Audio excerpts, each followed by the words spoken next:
Yo, NBA fans! Grabe talaga si Steph! May sakit na pero hindi pa rin mapigilan. Wala pang awa kalaban sa kanya, grabe depensa. Ayaw siyang pakawalan. Kahit may sakit ay pinipisikan, natuhod pa nga sa dibdib. Naupo, pag-usapan natin yan. Huwag natin patagalin pa. Tara na, let's go!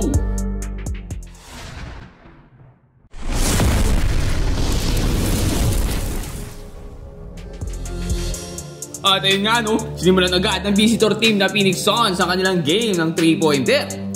Pero ang ganda naman yung strategy yung ginagawa dito ng Golden State to ang pick and pop kay Quinton Post.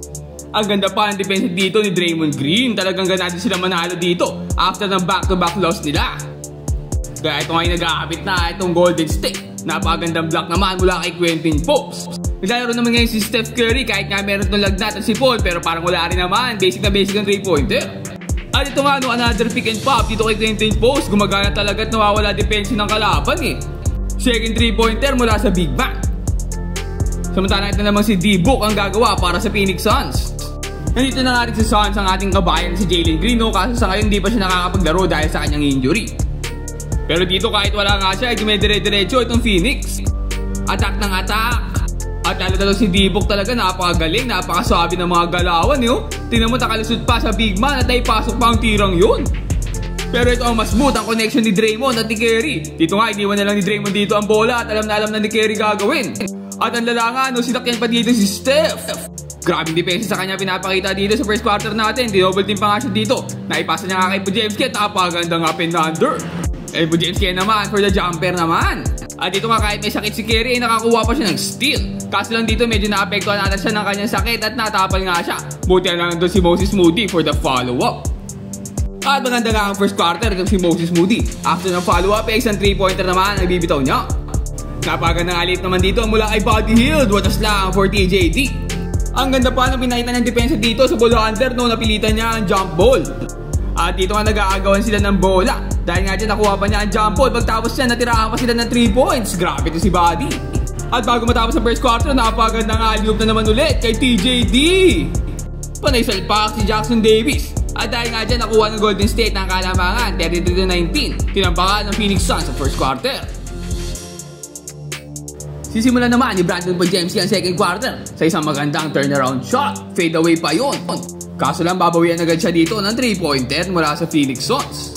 At dito nga no, parang pinagbibigyan ni Draymond ng kalaban. Pinasa ba naman ulit kay Gillespie. Nakakuha ulit siya ng another 3. Back-to-back triple mula sa kanya. Kaya ito si Draymond Green babawi na lang sa kanyang layup. At dito nga Moses Moody no, nakakuha na naman ang pwesto niya. Patay na. At nag-iinit na nga dito si Moody. Bitaw na ng bitaw. At nakuha naman nga dito ng Warriors ang momentum no. Nakita pa ni Butler si Pat Spencer. Nawalan nga dyan. Pero nabagsak ulit sa kanya bola. Napaganda pa.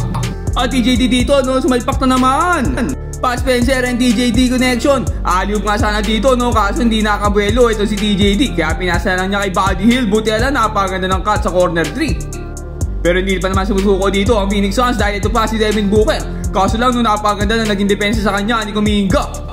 At ito na nga si Kabake, nagmamadali para sa Warriors no. Lumipad na nga, hindi pa matapal pero no. At dito nga no, pinasok ulit si Steph kaso magkapasok na ay natuhuran pa. Ang masama niya no, siya pa natawagan ng foul dito. Natuhod na nga siya sa may dibdib o siya pa nakakuha ng blocking foul. Sinanins nga yan ni Steve Kerr no. At buti na nga lang nakita ng referee na offensive talaga na paray dyan si Steph. Buti na nga lang at okay pa rin to. May sakit na natamaan pa, malas talaga naman. Hindi na naawa kay Idol. Pero ito si Buddy Hield wala rin awa, bumitaw pa ng 3-pointer. Kaso lang dito ang ganda ng depensa kay JK no. Nakakuha tuloy ng easy layup dito si Devin Booker. Sa kabila niya no, umabot na ng 20. Kalamangan dito ng Golden State sa ating second quarter. Pero ito na ang Phoenix Suns, gustong pababain ng kalamangan. Hinahapit na nga si Steph full court. Grabe yung inaasawa na nga dito si Steph. Pero buti lang napakaganda ng depensa dito ng Golden State at full court pass pa mula kay Draymond. Touchdown Buddy Hield. Pero kahit may sakit nga si Steph, no, pumapalagyan. Ang ganda pa ng bounce pass dito kay Draymond. Pasa kay Buddy sa corner. At ang ganda ng ball movement dito ng Warriors. Ayun, nakita si Steph. Wala na. Ilista mo na. At dito makakalusot na naman. Ang ganda ng play nila ni Draymond talaga. Grabe talaga itong si Steph. Kaya natapos nga ang halftime with a 19-point lead ang Golden State. At third quarter of action, no, kahit may sakit si Steph, nakaka-steal pa rin nga. Kaso lang dito, no, mukhang maganda naging adjustment ng Phoenix Suns. At babago na nga ang araw dito. Pati nga sa depensa ay nagadya sila no, nag-box one na kay Steph. Inasawa na. Pero bukod pa nga dyan no, nakakalis si Steph kaso double team pa siya. Kaya parang medyo magugulat dito Golden State at makakakuha ka ng steal ang Phoenix Suns. Bukod dyan no, patuloy nga pagtao kay Steph sa full court. Ayos siya patawirin. Kaso lang dito no, mukhang naapektuhan na katawan niya ng kanyang sakit. Nakagawa na nga siya dito. Sobrang bibihira mangyari yan. At dito nga no, Phoenix Suns naman ang umaatake. Ginagamit na nga nilang advantage nila ngayon sa ilalim.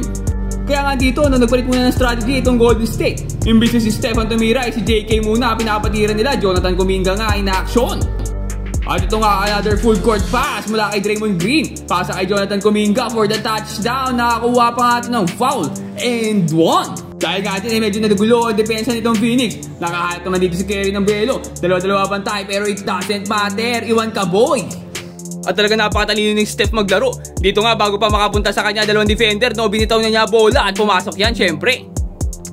At dito ang ganda pa ng pasa niya kay Quentin Post. Kagandang ikot ang bola. Po James Key naman dito nakakuha. Napakaganda ng Euro step. Hindi nakareact yung defender eh. Kaso lang ito naman si D-Book. Talagang swabing-swabe kung gumalaw eh. Hindi pa rin talaga sila tapos dito at pinapangunahan nga sila ni D-Book. Napakagandang assiston. At ito rin si Gillespie. Napakagandang galaw at napakagandang pasa para sa dakdak. Bumitaw nga dito ng 3-point throw na wala. Nilinis pa ang ring. Kaso lang nakuha ulit nila offensive rebound at ako po napunta pa kay Booker ang bola. Patay na. At mas lalo pang humigpit ng depensa nila dito no. Napakagandang block. Parang inagawan lang ng candy eh. At yung nga si Booker nagahanap ng play. Nakita doon si Gillespie sa 3. Kaso naipasa dito kay O'Neal at pumasok pa yan. Kay D-Book naman nga mapupunta bola dito at sumalaksak na. Sumabay ka pa boy. Dito Kuminga na nga nagbabantay sa kanya pero basic na basic lang ang midrange talaga dito kay Booker eh. Dahil nga dyan no, from 20 naging siyam na lang kalamangan dito ng Golden State. Nako po makakambak pa. Ay buti na lang dito sa 4th quarter natin kung si Moses Moody walang kakaba-kaba. Bumitaw na naman ang kanyang 3-pointer. Kaso lang dito no, makakakuha ng open 3 din ito si Don. Puti na lang ang depensa dito ni Draymond Green. Kaso lang nakahalata naman ng open. Batay. Booker na naman nga dito napunta bola no. Naka-step back jumper pang swabe. Pero hindi naman papatalo. Ito na si Steph Curry. Ang ganda ng pasa kay Quentin Post for the 5th 3-pointer ni Post sa game na to na makamaril pa nga. Pero Booker no, hindi pa rin talaga sumusuko. Pinapakita ka ng dribble moves itong Golden State. Pinapasayaw pa si Quentin Post. Nakita na naman si Dan sa corner. This time papasok na to. Badges pa nga dito para sa Golden State dahil si Steph Curry dito mas lalo na nga lumala yung sakit niya. At halata na nga yan sa nagiging laro niya dito no. Hindi pa siya nilalabas pero talagang hirap siya eh. Hingal ka ba yun na? Ikaw ba naman maglaro ka na may sakit? Mahirap talaga yan. Dahil nga dyan, nastilan siya dito, no? Buti lang naibawin nila si depensa at hindi nakatira itong Phoenix. Kaya nilabas na nga dito si Steph muna para magpahinga. Tingnan nyo naman, no? Pagod na pagod na. Kaya dito, gagamitin ng Suns to na opportunity habang wala si Steph.